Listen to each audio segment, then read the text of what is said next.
So let's start with the session. So I'll start with the session with the launch of the virtual machine and how to start the cadence, and then we'll get into the characteristics of the MOSFET. So first of all, you can see there is a virtual machine icon is being created, which I have already installed. So this is VMware Workstation Pro, the shortcut of which is being presented over here. So I'll just open that. It will take some time. So here it shows immediately, since you have already installed the cadence virtual machine will be shown over here. So what I'm going to do is I'm going to just come over here and I'll say power cadence. It is there, power on this virtual machine. So it will, through the virtual machine, it will get the cadence setup and it will load the cadence in this virtual machine. So it will take a couple of seconds to load it.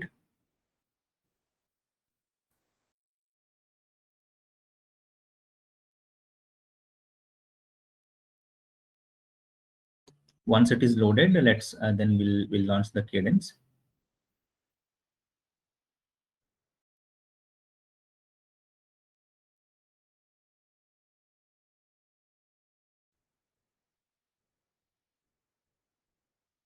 It will take some few seconds. Yeah.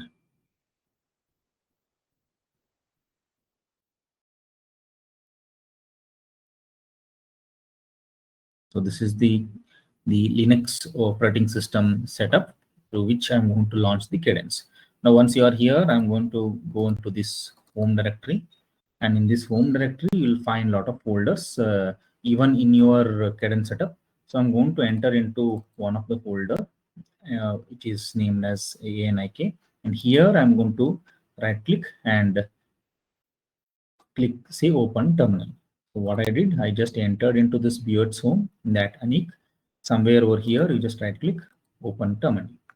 And then here you're supposed to type virtuoso ampersand. And that will invoke the virtuoso, which is my cadence.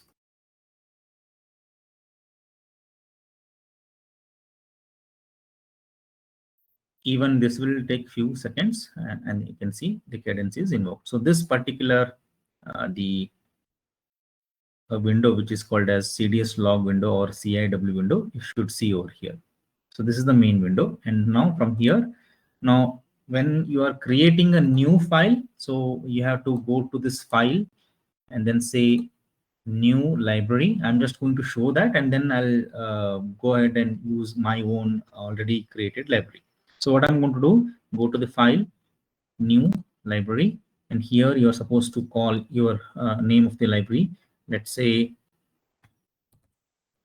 training, and then attach to the existing technology library.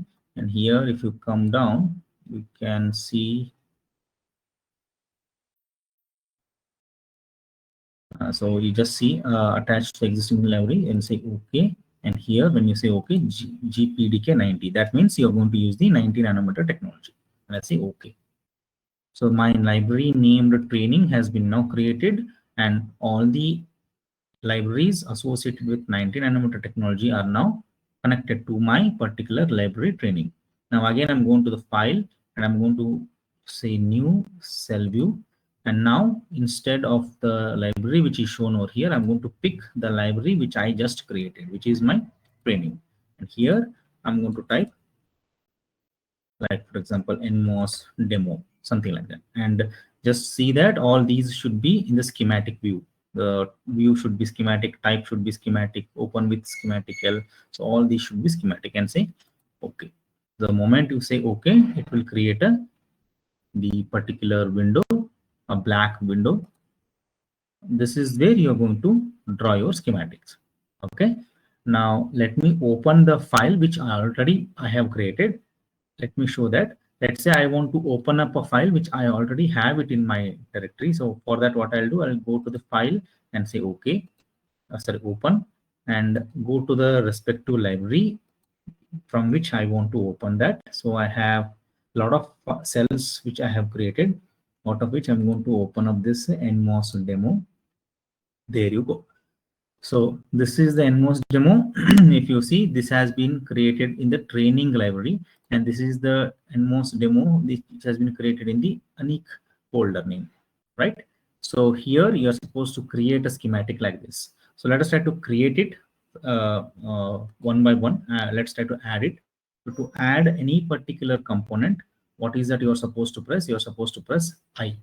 So the moment you press I, keypad button I, it will open this add instance. Now, first of all, I want to add all the MOSFETs.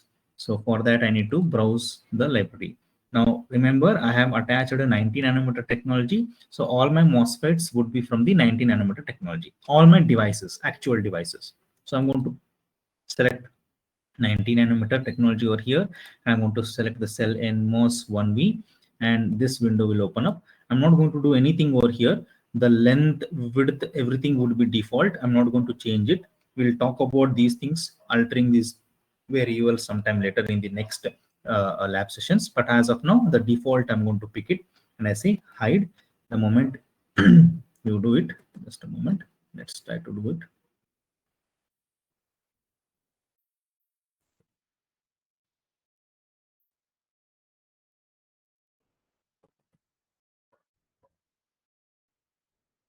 Let me just do, so here NMOS, once you do it, you have to click on the symbol that was missing, right? So let me just do it over here. Click on I, browse, GPDK90 NMOS 1V, and click on the symbol, and then you close it, and then you say hide, and just click on the screen. Click on the screen and press escape. And if you scroll the, if you click on the keypad button F, it will fit to the. So this is basically your 90 nanometer technology MOSFET would look like.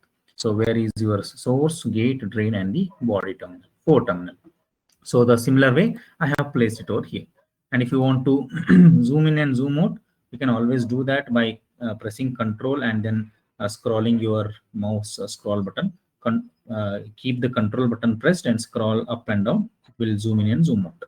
So I just need to do the characterization of this MOSFET, meaning I want to find the graphs of my MOSFET, and then I also want to find the GM and the R0 value, which we discussed in the last session. So to do that, I need to connect it in a proper way. So for that, I need to attach the sources. So for that, let's try to add the sources over here.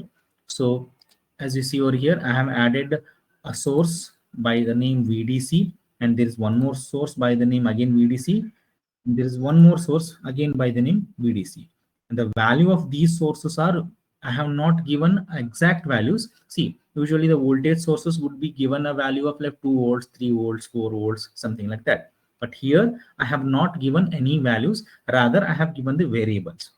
The reason being that is, if you give the variables later during your simulation runtime, you can keep on changing the values of the sources during the runtime itself. So that will have an added flexibility of changing the values and doing the experimentations, so that you can get various variety of results for various values of the these voltages. If you give fixed voltages, then all the simulations will be done only for those fixed voltages, right? So let me just place the voltage source again. I add instance. Now the voltage source is a general voltage source. It is not at all connected with any library. So I'm going to go to the browse, and I'm going to say it as analog lib. All your voltage sources and other devices except your MOSFETs, diodes, and transistors, other BJTs and all other things, all will be in the analog lib. Only BJTs, MOSFETs, capacitors, they will be in the, not also in a capacitor also will be in the analog lib. Only the main devices will be in the GPD. So from the analog lib, I'm going to say voltage,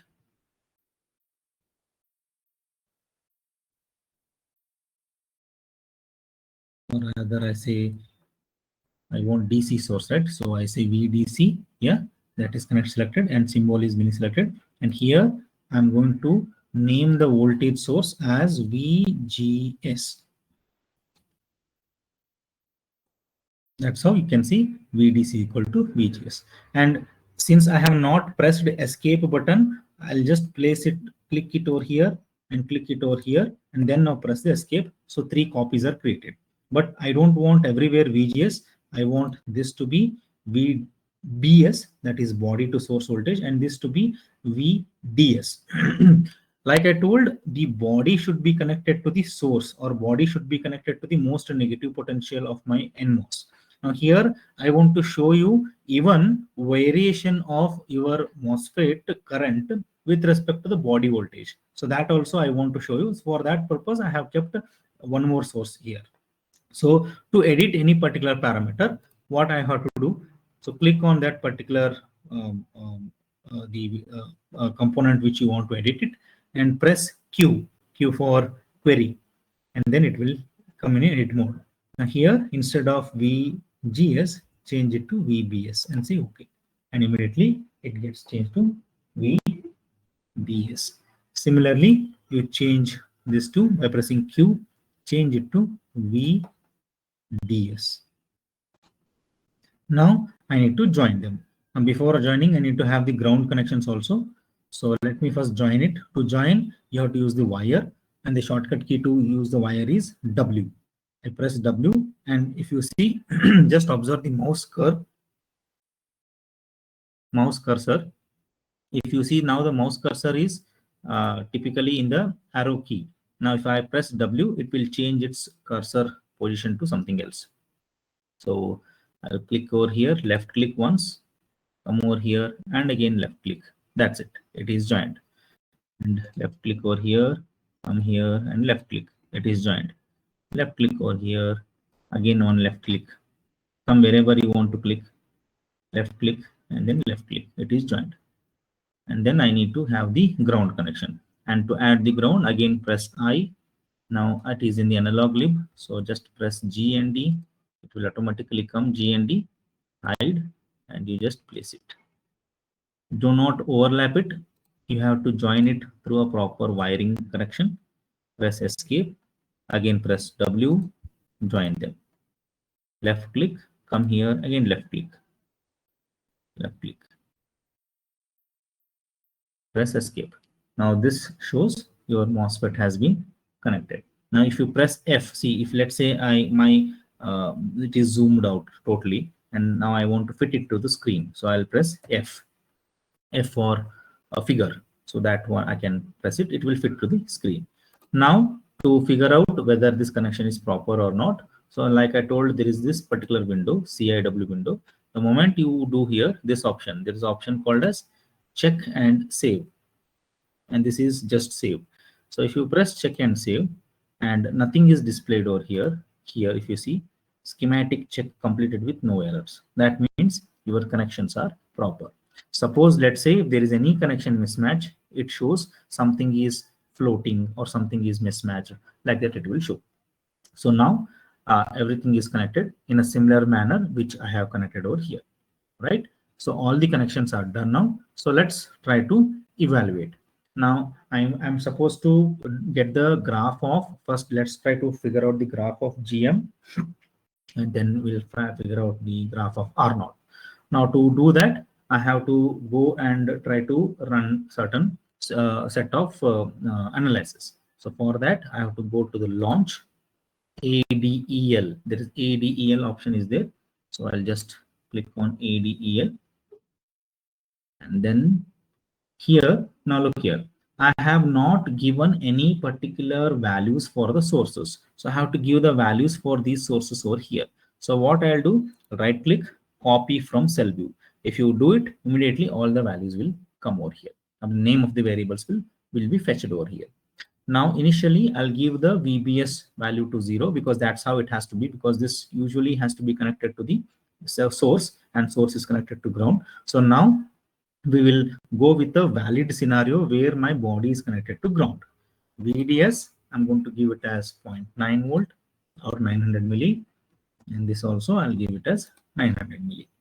And then I'll go to the analysis. I'll say DC analysis. See, transient analysis, if you do transient analysis, to do the transient analysis, your input has to be in the form of sinusoidal signal, or it has to be in the form of pulse. Now here, I'm not going to do any sort of transient analysis. Rather, I'm trying to understand and do the DC analysis, which is going to give certain graphs. Then I'll say save DC operating point, and then I'll click on component parameters. And now first let us try to plot the GM, or let us try to first get the value of GM, or the transconductance. Now the transconductance or the GM, if I just try to give you the scenario. So basically, if you observe over here, let us try to, I'll just show you over here. Yeah. So yesterday we did that entire thing. So what was basically your GM? It is small slope on the curve of VGS versus ID, isn't it? So we did that particular thing. So it is small curve on the VGS versus ID. So I basically want to I will get the value of GM only if I have the graph of VGS versus ID. So for that purpose, I'll be clicking on this and I'll select VGS, and it will open this particular window. Select DC voltage and say OK, and again come back to this analysis. It will be here only, and then you please you know, we need to give the start and stop time. So for that, let's try to do that. Start and stop would be, now I'll try to give you from 0 to 1.8. That means the entire analysis would run from 0 volts to 1.8 volts. Okay, so I'll say OK. So now here this thing is ADL window has acquired all the analysis details. Right now I also need to plot the graphs. So to plot the graph, I need to plot the basically I need to plot the graph of ID versus VGS. VGS, anyhow you have selected this particular source. Now I need to plot ID. Now to do that, go to the outputs, click on to be plotted, select on schematic, come here. So whenever you click on the red dots, it will fetch the, or it will draw the, or it will get the currents. If you click on the wires, you will get the voltages. So now I want ID. ID will be flowing over here. So I'll click on this. So it will mark with this particular circle. I'll again go to this thing, and if you see NM0D, NM0 is what? NM0 is an instance name, the name of this particular MOSFET. D is my drain terminal through which my drain current is going to flow. So that's it. So once it is done, I'm going to run it. So the run option is here. So if I run it, it will take some time to build it. If you see over here, and then yeah, there you go. So this is the graph of your VGS versus ID. So let me just go to the graph properties and change the background color to white so that you can see the graph, and I'll also try to increase the width thickness here. So this is my graph, VGS versus ID. Now I actually, this is VGS versus ID graph. So that basically, if you see till particular value of VGS, the current is almost equal to 0. It is in terms of nanoampere or 0 only, and after certain voltage it will rise. So this is basically my VGS versus ID, and ID is in microampere, and this is my VGS. But what is that I want here? I want GM. Now how exactly your GM would look? Your GM is basically, what is your basically your GM? Yesterday we saw it is ID by VGS. Just a moment, let this particular thing load. I'll show you. Yeah, so yesterday we saw that, yeah, dou ID, that is a small derivative portion of ID over VGS. What is that? That is basically a small portion of the curve which we figured out the other day. So basically, if I want to show you here quickly,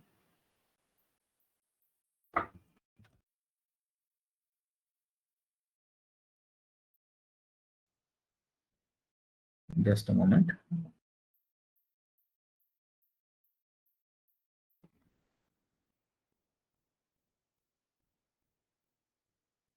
Yeah, so basically, how did I plotted my GM? This is the small portion of ID and then VGS. So dou ID means what? I'm taking the small portion. What is that dou indicate, or differentiation indicate? A small region of that particular slope for which I'm going to take that particular value. So ID by VGS. So now you have already taken this particular thing and we plotted that ID by VGS and we got this particular curve. Now, once we get this thing, and now this is ID by VGS, but I want dou ID by VGS. That means derivative of this particular thing. So to take the derivative of this, what I'll do, I'll right click on this particular graph and I'll say send it to the calculator. So once you do that, calculator window will open. Now here, once you do that, here there is an option, the function. If I click on the function and there is a derive. If I click on this, already the value which you have sent from the output window to the calculator, the derivative of which would be taken. So if I just say, let's close this one, and I'll say, once I get this thing, I'll use this option, this wave, evaluate the buffer option. So the moment I click on this, exactly on the existing graph only, your derivative of this particular graph is seen. I'll just change the color. If you see, this is the derivative of your VGS versus ID. Yeah. Now I want the GM value. GM value is I need the GM value at what voltage. My VGS value I have given as 900 millivolts. Remember here I have given the 900 millivolts, right? If you observe.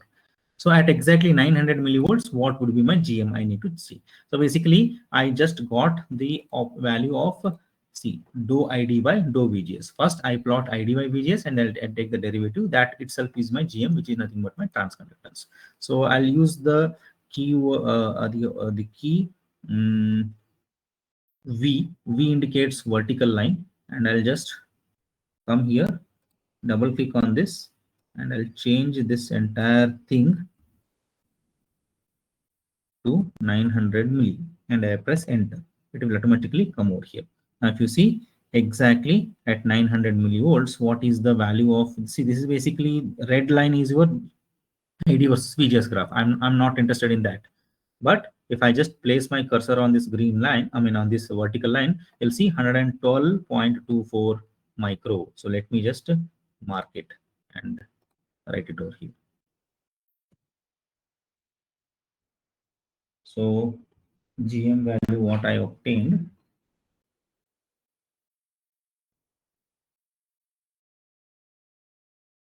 to simulation,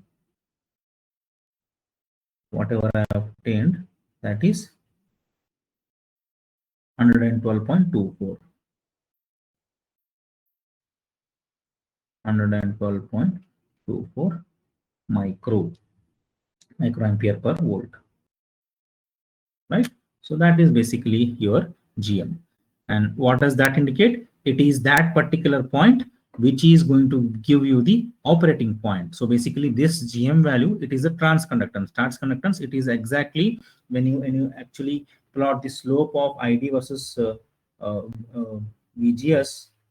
If I take the slope, if I just point the slope, so this Q point, so this particular point is in this particular, on this particular slope, and the value of the slope is 112.24. So that is basically how my GM is all about. So this is basically how we find the GM, right? So if you just press on this, you will see the values also here. Okay, so that's about your GM. So now, once we now know the GM, now let's try to plot the, or try to figure out the R0. Now, yesterday we did the R0 calculation also. R0, we summarized the R0 thing. What is the actual formula for R0? Let's try to see here. Yeah. R0 is basically VDS by ID, right? So let us try to R0 is VDS by ID.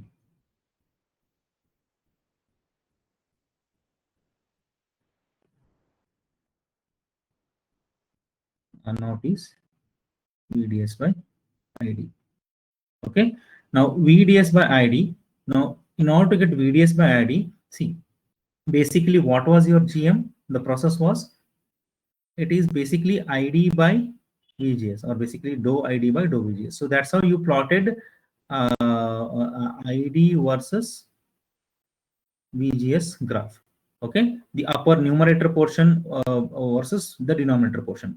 Now here I want VDS versus ID, but I don't have VDS versus ID graph. So what I can do, I can plot ID versus VDS graph. I can do this one. Just a moment. What I can do, I can plot ID versus VDS graph, and take reciprocal of that. So that would give me, see, ID versus VD is nothing but ID by VDS. If I take the reciprocal of that, it will give you VDS by ID. So as simple as that. So let me just go over here. So what I'll do, I'll plot ID versus VDS. So for that, I'll go back to this ADL window. Yeah, I'll not change anything. What I'll do now, I'll just double click on this analysis. Now instead, go to the select component. Instead of choosing VGS, I'll choose VDS, and I'll say this DC voltage. Now if you go and check in this particular thing, V2 is being selected. What is V2? V2 is associated with VDS. Earlier it was V0. V0 was associated with VGS. Now also I'm going to plot, I'm going to vary this plot from 0 to 1.8. I'll say okay. Now if I now plot this particular thing again, if you see the graph, whatever I want to plot, I want ID versus VDS. So anyhow VDS is selected, I want ID. Now what I'm going to do here, plotting mode, I'm going to say new window. If I say replace, then the previous graph will be overwritten. So I don't want it to overwrite it. I'll just say new window. Now I'll just run it. The moment I run it, I'm going to get ID versus VDS, which is going to show you the region of operation. So like this. So this is where the saturation region is being seen. So I'll just change the background to white so that you can see it properly. And I'll increase this thickness. These options you can explore it. Yeah. So this is basically ID versus VDS. But what I want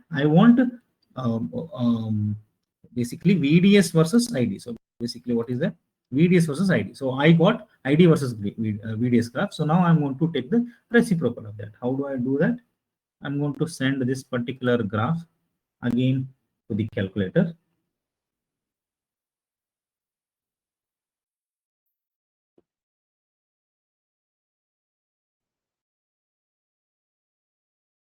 See, again, when you send the graph to the calculator, see, basically I cannot directly take the reciprocal of that. See, always remember, see why these things. Always remember when I basically plot the graph of whenever I try to derive any particular value, you see it is always the derivative of VDS versus derivative of ID. What is derivative? It is that small portion of VDS versus the small portion of ID, because R0 is seen where? R0 is seen basically in the saturation region here, right? And you are going to take the slope of that. So a small region of dou ID versus dou VDS. That is basically you need, right? So this dou ID by dou VDS, I can get it from the derivative, but I don't want dou ID by dou VDS, but I want dou VDS by dou ID. So what I'll do, I'll follow the same procedure what I did earlier. See, in the earlier section, I plotted ID versus VGS. I took the derivative of that, done. Now I'll plot ID versus VDS. I'll take the derivative now, but I don't want the derivative of ID by VDS. I want the inversion of that. So I'll take the reciprocal of that. So let's get into this simulation window. So I'll just go to this function. There is, if you don't find it, you can just type it over here, deriv, and say derivative of that. The moment you click on this, it will come over here. So let us try to do that. Let's try to plot this derivative. So this is the derivative of your ID versus VDS. Okay. So let me just, but I don't want this actually. What I want, I want the inversion of that. So for that, I'll just go here.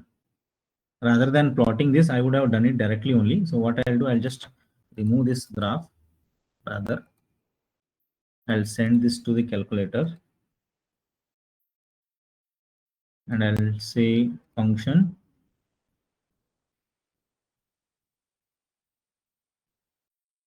So there is function panel over here. Can just expand it.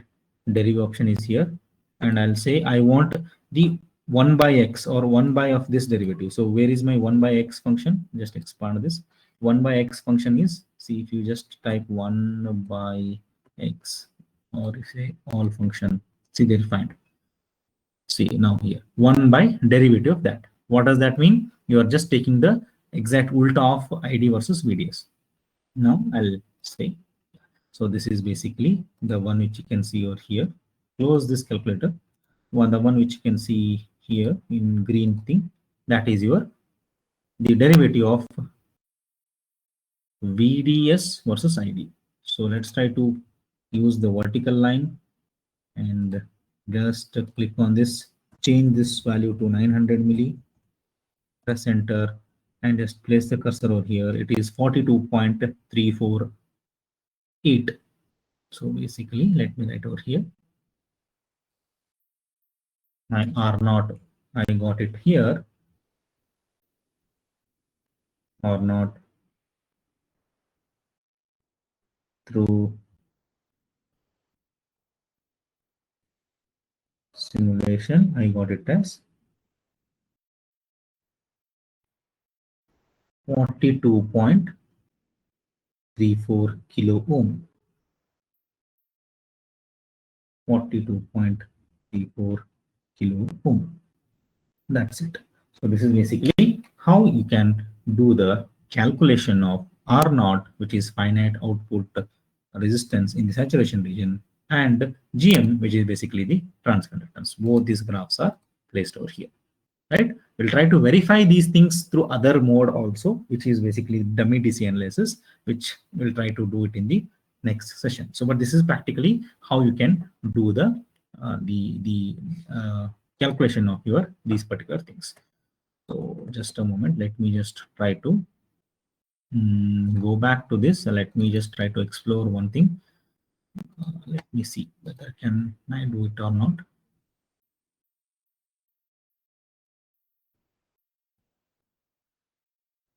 I'm just trying to explore one particular aspect, which is dummy DC analysis. I'm just trying to do that.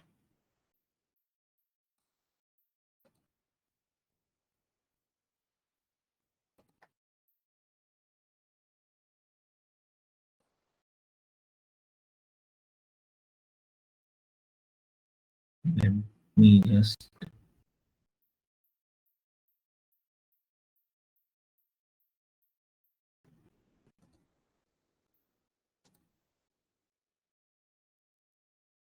one more way of running these things.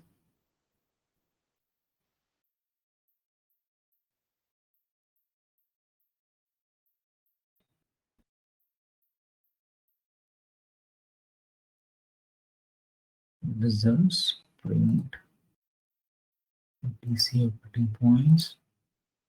Yeah. So was 112 and this is 42. Okay.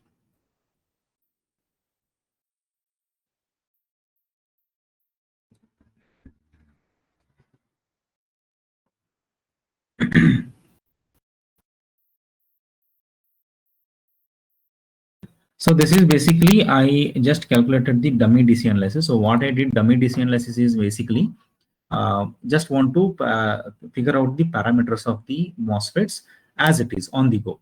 So for that, what I did, I just removed everything, save operating point. And I'm not sweeping any parameters, and I said just OK. And I'm not plotting anything. I just saved this current. Now here I'll run it. Now this is the plot for, I'm not selecting any voltages, right? And just say run it. It will run. Once it is done, I'll close this window. I'll go to the results. There's a print DC operating point, and click on the MOSFET itself. If you click on the MOSFET itself, these are the default parameters. The parameters which we figured out now are practically how we are supposed to find out. That is the practical thing whenever you want to design. Now these are the parameters by default that are present in the MOSFET. If you observe, all the parameters are seen over here. Now for our verification, let's try to figure out GM. GM by default, its value is 112.41 micro, and the GM what we obtained over here is also 112.24 micro, and this is 112.41 micro. See, this is the default value, and this is the practical value which we observed over here. So this is basically the dummy DC analysis. So this is how one can perform and observe all the parameters, default parameters of the MOSFETs by doing the dummy DC analysis. Or you can do the, and here you can see the VTH or the threshold voltage, right? All the values are seen over here. And region, what is this region indicates? 2 indicates it is in the saturation region. If it was in 1, then it indicates it is in the triode region. So all the parameters you can see by dummy DC analysis, and you can verify those with our practical findings. Okay, and these GM value will keep on varying as you change your W and L. And how do I change the W and L? So if I just click on this transistor and press Q, I can change the width and length. Okay, so here the number of fingers, you can keep it as it is. You can just change the width and length. I'll try to post few assignment questions on these things. Try to solve those things by varying these parameters W and L, and try to figure out how your R0 and your transconductance would vary. Then we can figure out the relationship between these transconductance and R0 with respect to W and L. So that's it from my end today. So if anything you have, you can ask, or else we can stop it for the day.